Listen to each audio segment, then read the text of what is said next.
গেদু হন মোর যে বড় পোলা ডালবে না, ও প্রতিবন্ধী হয়েছিল। ও প্রতিবন্ধী হইতে না কে হয়েছিলে সেই গল্প তোরে আমি আরেকদিন কমু। মোর যখন পোলাটা হয়েছে মুই তো তখন বুঝতে পারি না যে ও প্রতিবন্ধী। 1 বছর পর্যন্ত মোর পোলা গা সোজা করতে পারে না, বইতে পারে না। সবাই করে ওর মর মগতা ওর মূল্যে ঠিক হয়ে গেছে।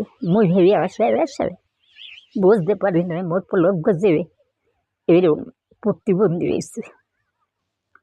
মোর পোলা গড়ে এত কষ্ট দিয়েছে ওর কোটিপতি দাদা দাদি, এত কষ্ট দিয়েছে গেদু।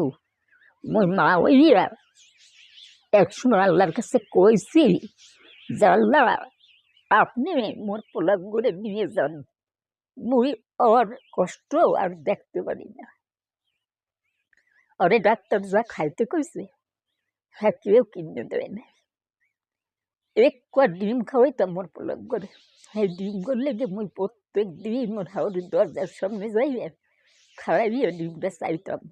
আর প্রত্যেক দিন হে মোর জিগাইতে মুই ডিম দিয়ে কি হইম, মোর প্রত্যেক দিন কইতে হইতে মুই ওরে খাওয়াবো। এরপরে কাজের ব্রিটিশ কাছে ফ্রিজে চাবিটা দিতে মোর হাওড়ি ফ্রিজ সব সময় চালানো দিতে হইতো। কাজের বিধি ফ্রিজ খুললে মোর এক ডিম দিতে, সে ডিম মুই মোর পোলারে খাওয়াইতাম।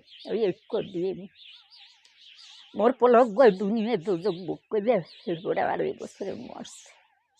মুই মোর পোলার মৃত্যু প্রত্যেক দিন দেখছি, ওর কষ্ট ওর যন্ত্রণা। মুই খালি আল্লাহরে কইছি আল্লাহ মোর পোলা আপনি নিয়ে যান, এই দুনিয়া আর এই দুযোগ মোর পোলারে আর দেখাইবেন না। এই জীবন মুই 1.5 যুগ পার করছি এই হায়না গুলোকে, বুঝছো কিন্তু এই আশায় পার করছি যে একদিন ঠিক হয়ে যাইবে। অগু ভালো ওরা সে আল্লাহ ওরা মূল্য 1.5 যুগ পর যা হচ্ছে সেইটার যে প্রতিফল,